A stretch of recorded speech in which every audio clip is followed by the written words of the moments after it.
This Q&A video is brought to you by JHAP Gear. Life's a crusade. Dress appropriately. I really do worry about you. Those are totally gang signs. Oh, I understand now. Yeah. Everything makes sense. I feel like we're gonna get about halfway through this episode and we're just gonna be like, what? Mosquitoes are just gonna start coming in. I'm gonna be a giant welt to my neck at the end of this episode. In case you're wondering, we're a little off location for today. We're in a disclosed top secret area, also known as Nick's backyard. If they'll know one. But yeah, we're a little offset today, but we kind of think it might be a nice little change of scenery here. Got a nice little, perfect little nature backdrop to us today, and hopefully we won't be eaten alive by the insects, but we're gonna see how this goes. Anyway, welcome to Q&A episode 18. This is the video series where you, the viewers, ask the questions and we answer to the best of our ability. As a quick reminder, if you guys would like to see your question aired in the next episode, please be sure to leave your comments for future episodes in the comment section down below. And if we like them, we'll print them off, throw them into our ammo can, and answer them on camera for your enjoyment. So without further ado, let's go ahead and get started. Nick, why don't you take it away? So many questions. I know, so many questions, so little time.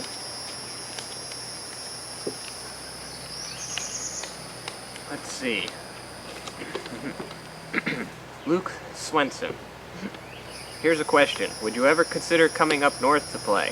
Like Wisconsin, Minnesota, or even Iowa, Nebraska, or Kansas? That's actually kind of specific. I feel like he lives in one of these states. Going up north, I've always seen these northern states with like all this snow and everything, and I always look at it and see, that would be so cool to play in the snow and like all this cool, I would just like playing in the cooler weather. Like it would be a nice mix-up from being in, what's the temperature outside today? 87 and humid, along those lines. like 80% humidity, 87 degrees Fahrenheit. It's like, yeah, I'd love to play up north where it's nice and cool, and especially with the snow. But I've heard from people that have played in the snow that they don't really like it. If you guys are from up north, let us know in the comment section down below. Do you like playing in the snow? Do you play in the snow? Because I've heard mixed kind of, I guess, remarks on it. They like, you either really love it or it's like, oh, then you everything gets all wet and it's miserable and you're cold. Obviously being in the snow, I don't know. So, what do you think? Well, I'd have to cross the Mason-Dixon line to do that. And go up where all the Yankees live. So... No, wait, no. It's like, I don't know, man. Yeah. It seems kind of suspicious. Maybe someday. Maybe someday. Hopefully, I'll invade the north. Yeah, answer your question. Hopefully, one of these days, hopefully get our way up there and go up north and visit something. I've heard Ballahack in New York looks kind of cool. That's the only really northern feel I know about. New York? Wait, no, it's not New York. It's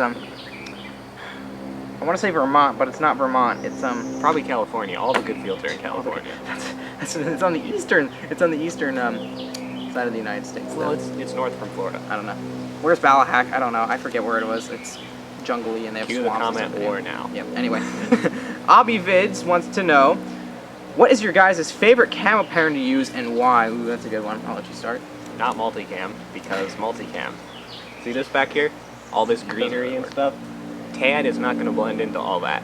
Yeah. Marpat, the old school woodland pattern, Or the new, what is it, cryptic, the mandrake camo that we wear. That's pretty cool. I have Dark, to say, it's green. I'm definitely gonna have to start siding with cryptic mandrake on this one. I've recently taken a real liking to it. For that, I'd have to say it was probably Marpat that was my favorite. As you know, we obviously play in Florida. And if you look around, I mean, look at all these greens around you. It's like a plethora of dark greens mixed with light greens and even some like browns and stuff. The problem I have with like some of these other camouflage patterns is if you have like a really light camouflage pattern or really, shall I say, tan-based camo pattern, like kind of like multicam, it'll blend in to a degree. But if you really want to blend in with the surrounding area, you really got to match greens with greens. In this case, you'd say like cryptic mandrake works pretty well, and the reason why I like cryptic mandrake is, I'll go a little nerdy on you here. If you look at like airplanes and stuff, all designs we kind of have are kind of based on things in nature. Like if you look at a bird's wingspan, right, or look at a plane's wingspan, they fundamentally use the same idea to basically fly. So why should that apply differently to camouflage patterns? So you look at like, say, a snake. They have like this reptilian, scaly-like kind of blotchy camouflage pattern. It's been designed that way, and it's basically become that way to blend in with the surrounding environment. So you apply that to basically camouflage for humans, and what do you know? You got a nice camouflage pattern, in my opinion, that blends in very well because it's already been being used in nature to blend in. So why not, apply to people? But there's also some other great camouflage patterns out there, like Marpat. I think BBR uses that multicam tropic, which is pretty dope. The mosquitoes are already getting to me.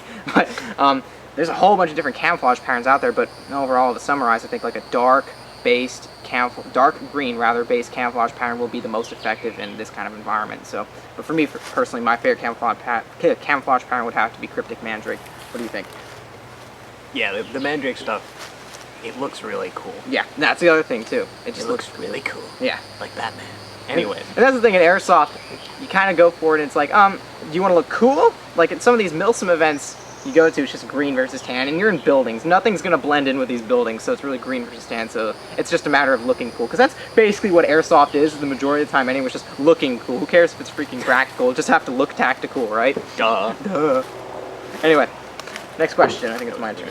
Technically it was mine. It's but you can go tactical. That was... Nate Jones wants to know, why do you guys not play DV8 anymore? Well, there's a couple reasons for that. We haven't stopped going to DV8, let me just make that clear right now. We just haven't been in a while because we've been preoccupied with other fields. I'm sure recently you've seen all the footage from Operation Iron Horse and Overwatch. That's a new episode that came out recently. And Ironclad and all these different fields we've been going to. It's like we haven't really had time to go back to DV8, and quite frankly some of these Milsim events are rather larger scale ones and they're really expensive and they do take up a lot of money. So we kind of wanted for a little period of time here, kind of just mix it up a little bit and try to go to these out-of-state Milsim events.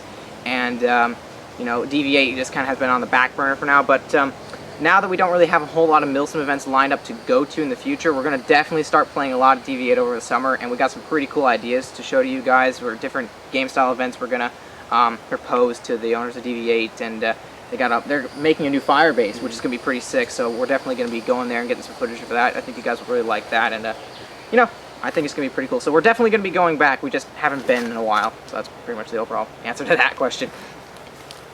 Anything to add to that? Not really. No, that was pretty much a good summarization. We'll just get another one. We'll go over that one. You're popular, Nick. You mean text message. Same person twice. Oh.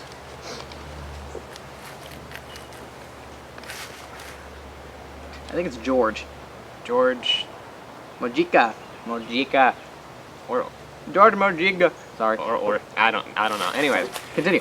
regardless of the name, would you guys ever try doing direct action missions with Desert Fox in any American Milsim events? Direct action missions at AMS events are really expensive. Awesome. And they're expensive. They look cool. I've They're never done expensive. one, but Okay. they're expensive. And considering that the tickets to an AMS event Already are expensive. several $100s as it is, yeah. We've played with Jet. We played with them at Ironclad and Iron Horse. More so at Iron Horse. We actually kind of did a little collaboration with our squads in that one. That was we cool. took building. That was pretty cool. We have an episode on that that's on the channel in the Iron Horse playlist. But He got us all killed, but it was still cool. I think we all ran to that building and we all made it to the top floor and we all died. I think everyone ultimately that got into that building pretty much got shot and killed. We took the building. But we took the building. That is all that matters. Yes. All that matters. So anyway, yeah, we really like playing with Jet. It was, especially for a direct action mission. Like, he does those direct action mission stuff, and they're so cool. Like, you saw the one they did at Iron Horse. It had, like, the 50 caliber Mod Deuce or whatever in the tunnel and everything. So I think it'd be really cool to do a direct action mission. And someday we'll get obviously, around to it. It'd just be cooler if it was with Jet. But that's the main problem is they're really expensive, and, you know, it's, the event tickets themselves are quite pricey, but, the direct action missions, they just add and they're taken on top of that, and it's just like, you know, maybe next time. But maybe when we get a little more money, we'd definitely love to do it, especially with Jet. That'd be pretty cool. So maybe do a little video collaboration with him one of these days. Maybe have him out on the show if we possibly can. I don't know. But Then he could get us all killed again. Like Snoopy. Snoopy shot us, didn't he? 3 times. Anyway, Carry on. Carry on. Moving on. My turn, right? Yeah, it's someone's turn. Try to keep these in my pocket. Try not to lose them. All right. Graham Cullen asks, how many guns do each of you have and what are they? I have too many to count and I probably couldn't tell you every single one I have. Short and sweet answer for that Go one. really far back in, I think, Matt's or my Instagram, and you'll see a little video of me covered in a pile of guns. Oh yeah, yeah. That's like when I first started on Instagram. We don't have enough guns yet. We don't have enough. It's like, Nick, we don't have enough guns yet. Pans the camera over and literally just buried in a blanket of guns. And that's only about half of the guns And he that's has. about half. Yeah. I've been collecting them throughout the years. I have majority M4s. I have several Scars. They've just started piling up. The majority of them are functional. A couple of them are broken. I'm still working on fixing them. I have a couple sniper rifles. A lot of pistols now. Yeah. I have a lot of pistols. I don't know how I got so many, but I only ever use like one. You clicked add to cart and buy. Yeah. That's how you I got did. so many. Airsoft will be the death of my wallet. It's actually just currently it's probably in my room screaming to death right now. Just like, why? Yeah, totally Why am empty. I empty? I literally just gutted it from all the airsoft stuff. But you know what? I'm like, you know what? It's airsoft. It's okay. I have an AK that's literally in.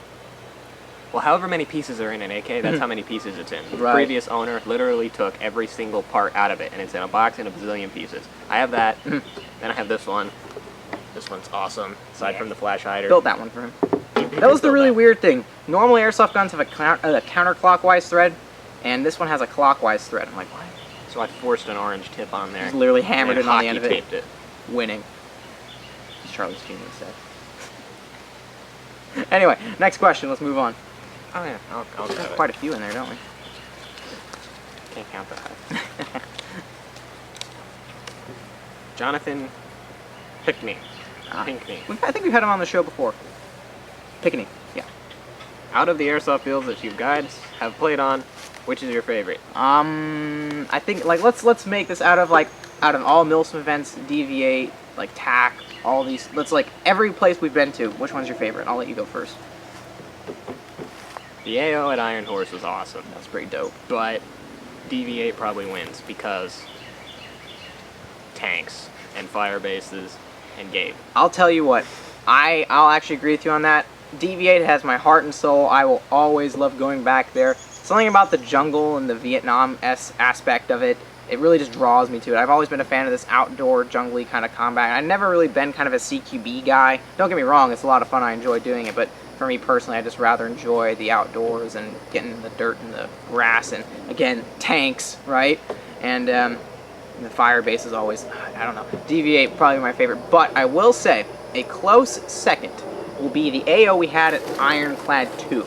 Now, you like Iron Horse. Now, Iron Horse, in my opinion, the buildings were awesome. They're massively scaled, like they're huge buildings. Like, they're absolutely massive. They had streets and all those cars and buses and everything. And the police car with the lights on it. which You were was at that really thing. cool. I have so much footage of you just sitting behind that car with the lights on. You went in there and actually turned the lights on, didn't you? I did. You I did. don't know if that was part of the rules or not. But I haven't quite edited that episode yet, but I'm going to get to it. I've seen the footage and everything. Ooh, fish. There's a pond right We're there. just watching this bird trying to get this fish. Anyway, The fish won. the reason why I like the Ironclad 2 AO is because it has that underground tunnel system, and it has all these other random buildings, and this landscape is all over the place, and it has like an outdoor kind of an aspect to it too. It has like that whole woodsy area. We went back there with actually Jet, like right at the end of the game. We all went back there with, I think it was like Jet and a couple other guys, and we smoked all these guys out and like obliterated them. Unfortunately, the cameras on us had died at that point, so we weren't filming, but yeah, I don't know. Ironclad 2 would definitely be a close second. Deviate is just really cool. You can't put a lot of people on it in comparison to like Iron Horse, but you could do like, didn't they say at Iron Horse at the end they were planning to do 1,000 on 1,000 for the They're next gonna event? open. They said they planned on. Don't take my word. Oh, for yeah, it. they planned I on don't it, work right. for AMS. They said they were planning on opening it up Right. because it's a huge And facility. it's massive. So And that's they, gonna. If they do that, that's gonna be probably the best field in the world. I think JP just dropped like a little information bomb. He says we're gonna plan to have 1,000 on 1,000. Do you know how crazy that will be? We'll definitely be going to that. That's gonna be insane. 1,000 on 1,000. I can't even really comprehend that. I didn't even know there were 1,000 airsoft players. That's a problem, isn't it? It's geez, especially like around the South. country. Yeah, so, well, it's in Georgia, and people come all over the That's country true. to play at AMS events. But anyway, getting off track here. How much time we got? I can't. Your password's on there. It's 1111. If anyone wants to get on my phone, yes. 1111. 1111. Probably answer a couple more questions here and wrap it up. All right. Next question comes to us from Austin Russell, Rossell. I'm sorry if I mispronounced that. Russell. What should I get first? A scope or a sidearm? P.S. Big fan. Thanks, man. A scope or sidearm? I go sidearm. Guns. Guns are cool. Guns are cool. If it comes between buying a gun or not buying a gun, buy a gun. Now, here's my logic on this. If you're buying a scope, I'm guessing you're probably a sniper, have some sort of long-range weapon. If you have a long-range weapon, at most fields, especially Milsim events, we know this from experience, you are required, if you close the gap on someone, to engage them with your sidearm. I think it's within 100 feet or 50 feet, depending on the event you go to. Saying you cannot engage this person with your rifle, like long-range rifle it shoots. Like if you have a long-range rifle, I'm assuming it shoots 400 something plus, right? Now, if that's the case, and you're buying a scope for it, you're going to need a sidearm if you're going to close the gap, because if you get within 50 feet of them, you can't shoot them. So you're going to need a sidearm in order to close that gap. So I'd say definitely buy a sidearm over a scope, assuming you have a weapon that shoots DMR type FPS levels and stuff. And if you don't have a DMR, don't buy a scope. Get one of these EOTechs on them. EOTech if you can replicas. find them. If you can find them, people always ask us where they find them. I really need to make a separate video for this. Look on eBay, because they don't make them anymore. EOTech kind of had, I think, like a lawsuit against them, and all the companies just stopped making them because EOTech's like, nope, can't make them. But they're awesome. So But if they're you can awesome. find one, so get if you one. can find the clones, get them. Don't get the real ones because they're like $500, and quite frankly, you can buy like almost 3 airsoft guns for that, depending on like which ones you want. You could buy 3 sidearms with that. You could buy 3 Raiders for that. Raiders are awesome. Raiders are awesome. How'd we get there? I don't know. Anyway, so yeah, I have nothing really to add to that. Wrap it up with this question real quick. Finish it up. That is upside down. It is upside down. Gabriel. Asmi. See me. I just think it's a see me. That guy. Yeah. That guy. Anyways. Oh, his name's in blue. That's kind of cool. Mm. The others were in black. I think those couple of them were printed off from a different printer. Yeah. What is your favorite, or what was your favorite airsoft event? Ooh, you know what? That's actually a tough one because we've been to a couple. We've been to Fallen Eagle. We've been to Eagle Strike, which sucked. It wasn't. It wasn't. You just didn't get your patch. You're bitter. I didn't get my patch. They never sent me. He got his. He never sent me mine. It was so unbelievably hot that day. I got a patch. It was miserable. He got his patch from that event. I didn't. But That was the first time I used a Polar Star too. yeah. That was fun. Anyway, I think my favorite event between, I'll say, Iron Horse, Ironclad 2, Fallen Eagle, Eagle Strike, I would have to say, that's tough. That's tough. Which one I had the most fun at? In between You forgot Overwatch too. Overwatch, yeah, that's right, yeah, I forgot when we recently went to that one. And the most important one. Which was? The Jade Helm game. No, yeah. Oh, yeah, Jade Helm. We've been to quite a few. I can't remember. Man, I nearly drowned at Jade Helm, so I'm going to ixnay that one. But that was still fun, don't get me wrong. Iron Horse was fun, but I don't think I enjoyed it as much as Ironclad 2, so I think I'll leave Ironclad 2 in the running. Was it Fallen Eagle or Eagle Strike that was the first one of those series?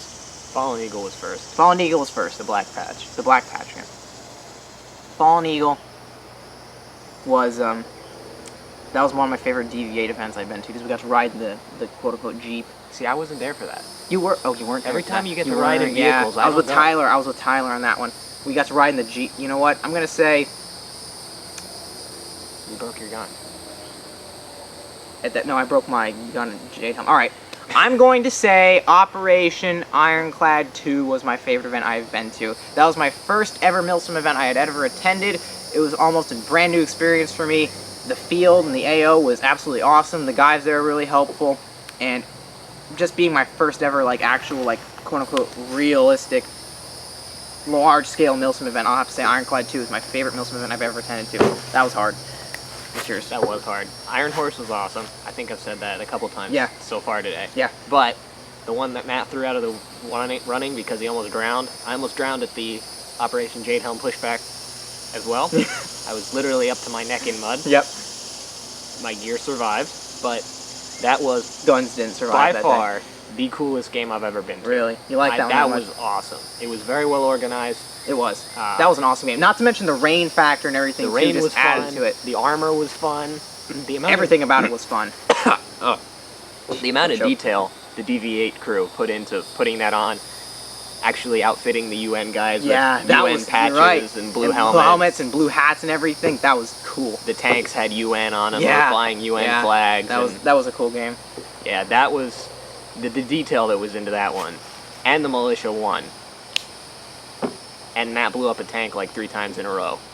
I did. Well, And not only, I got the patch. I got what's his name? Who's the guy who was driving the tank? Eric. Eric. Yeah. I got Eric's UN patch. patch. He still has it too. Yes. He likes to brag on it. I wish I got one, but I was like, I didn't get one. I captured his patch, and it was really cool. So the amount of detail and the dedication that went into that one That was the most fun. A lot of fun. And if you guys want to check out these video series, we've got a playlist. If you just go to the main channel page, just look through our playlists, and we got them all up there. Jade Helm, Operation Eagle Strike, Ironclad, Iron Horse, they're all there, so if you want to check them out, they're up there. But anyway, I think that'll about wrap it up. Thank you guys for watching. Again, if you'd like to see your question aired in future Q&A videos, please be sure to leave them in the comment section down below. We like them. Like I said before, we'll throw them up, cut them up, throw them in our ammo can. I'll answer them on camera for you guys. So, once again, guys, thanks for watching. We'll talk to you guys soon. Get over into that warehouse. Top of that building. Then go to that way, all right? Okay. Hey, we're hauling some guys this way. Joe, moving. Ready? 1, 2, 3, go.